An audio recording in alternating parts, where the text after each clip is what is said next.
Kaziwai zvakare vana vaMwari mufanira kunge kuchingamidzai kuchirongwa chedu konai pastor. Pachirongwa chino sekutaura kwatoita mazuva ose tiri kuedza kubatsirana kupindura mibvunzo yatiinayo inogona kunge ichiwana mhinduro dzayo kubva mukati meBhaibheri. Saka sunungukai kutumira mibvunzo yenyu, any question yamuinayo inopindurika neBhaibheri. Please feel free to send your question through to us. Mweya mutsvene achitibatsira, we will also attempt to answer your question sekubvunza kwamunenge maita. Pamwe pacho patinotaura tinogona kunge tisina kutonyatsonzwisa umwe mubvunzo, mukaona sekuti hatina kunyatsoadresa zvamanga muchibvunza chaizvo, try to rephrase the question. Musanyara kuti pastor hazvo zvinanga ndichibvunza zvokuti nezvokuti, so that we make sure we help each other along the way. May God bless you. Nhasi tiri kupindura mubvunzo wakabvunzwa neimwe hama yedu maringe nenyaya yebaptism. Takambodzidza mumashure nezvekukosha kwerubhabhatidzo. Ndichareverenga zvakare vhesi ratakamboverenga, but paita mubvunzo wasimuka panapa uri kuti iyo konai pastor, vakafa vasina kubhabhatidzwa vachabhabhatidzwa here pachauya Jesu sembavha iya pamuchinjikwa?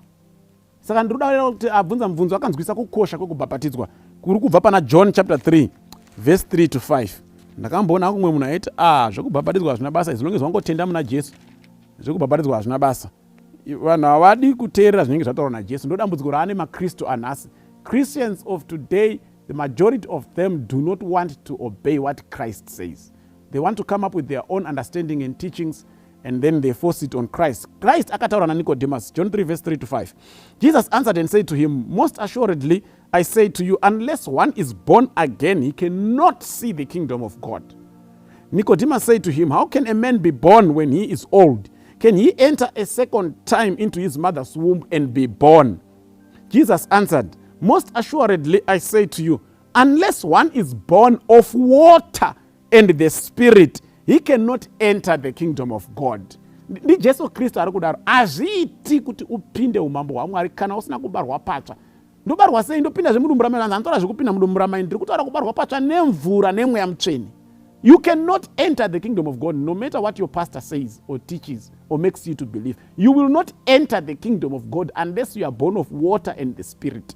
And this is Christ himself who said that. Sandofunga abvunza akuti patikuna vanhu vanogamuchira Jesu Kristu, vagamuchira Jesu Kristu vasvika pakufa vasati vabhabhatidzwa, vasati vabarwa nemvura. Saka vachaita sei? Mwari anovaparadza here nekuti vakashayiwa mukana wacho? Zvinotoitika kuti munhu anogona kugamuchira Jesu nhasi achitobuda achitorevesa zveshuwa sincerely agamuchira Jesu Kristu, akutoenda kumba adhumwe nemota obva afa. Voita sei? Ende munhu akabva apa mubvunzo wembavha iya pamuchinjiko. Ende mukaerenga kuna Luke 23:43, Jesu akatopromisa mbavha musi uya kuti uchazova muparadiso, but hapana patinonzwa kuti mbavha yakabhabhatidzwa, because yakatendeukira pamuchinjiko yakarembera kudai. Ndopa yakagamuchira Jesu Kristu samuponesi. Jesu akatoipromisa kuti iwe ndiri kukupromisa nhasi kuti ndichazova newe muparadiso. Saka zvinofamba sei? Vachabhabhatidzwa vanhu, because pane imwe nzvimbo Jesu ati unless you are born of water you will not enter the kingdom of God. Now regai ndiverenge 1 Corinthians 10 verse 1 to 2 ndozoverenga kuna Genesis chapter 1. 1 Corinthians chapter 10 verse 1 and 2. Moreover, brethren, I do not want you to be unaware that all our fathers were under the cloud, all passed through the sea, all were baptized into Moses in the cloud and in the sea. And so vana vaIsraeri pavaifamba kubva kuEgypt vachienda kuCanaan, vaiva pasi pegore raivavharidzira zuva during the day, then vakanopinda nemunyanza muRed Sea. Hanzi vakabhabhatidzwa naMoses pakupinda nemumvura muRed Sea. Saka kutoyambuka kwavakaita Red Sea, that was baptism, because it's a principle. Rwendo rwavana vaIsraeri vachibva kuEgypt vachienda kuCanaan, that was a type, waiva mufananidzo werwendo rwatiri kufamba isusu nhasi kubva muEgypt yepasi rino yechitema tichienda kuCanaan chaiyo yekudenga. Hakuna munhu anosvika kuCanaan asina kupfuura nemumvura. Ndokusaka gore paraifamba masikati rakatora road yekuenda kuRed Sea. Paiva nenzira yaisada kuenda nekuRed Sea. Remember, maIsraelites chakazosaka vagare kuEgypt, vainotsvaga chikafu kuEgypt vachitodzokera kumba, vaisambokrosa Red Sea. Kwaitova neroad yekuti maitoenda musina kukrosa any sea. But pavanga vakuenda kuCanaan zvekudzikinurwa, gore rakananga kuRed Sea, because it's a principle. You can't get into Canaan without going through water. Saka kupinda kwavakaita nomuRed Sea, that was baptism. You can't get to Canaan without baptism. Ndozviri kutaurwa naJesu achitaura naNicodemus. Saka isusu tichaitawo sei?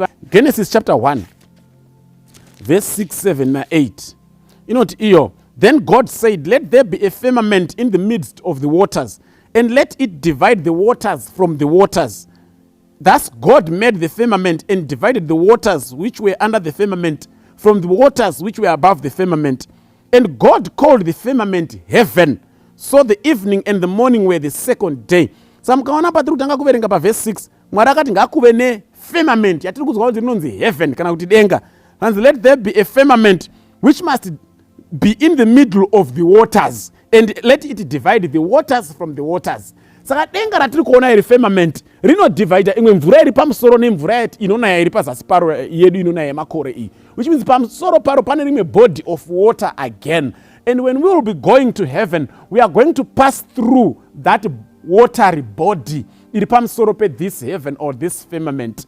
Saka by passing through that watery body ndokuti tese tinge tabhabhatidzwa sezvakaita vana vaIsrael who passed through the Red Sea, and Paul is saying they were baptized by so doing. Saka hakuna munhu achauya kuzotorwa naJesu kuenda kudenga asiri kuzopinda nemudumbu iroro remvura, because we must all get through the water for us to be able to enter into the kingdom of God. Saka musanyanyonetsekera henyu hama dzedu dzinofa dzisina kuzokwanisa kuwana mukana wokubhabhatidzwa asi dzagamuchira Jesu Kristu. Chakakosha kutanga kugamuchira Jesu Kristu. Kana mukana usina kuitika wokubhabhatidzwa pamvura panyika ino, tine mumwe mukana zvakare wokupinda nemudumbu remvura patichabhabhatidzwa tese, so that we all satisfy the requirement. Unless you are born of water, you will not enter the kingdom of God. So may God bless you. Kana zvisina kunyatsojeka zvakare semazuva ose, sunungukai zvakare kudzokorora nekubvunza zvimwe. Mwari atikomborere. Amen.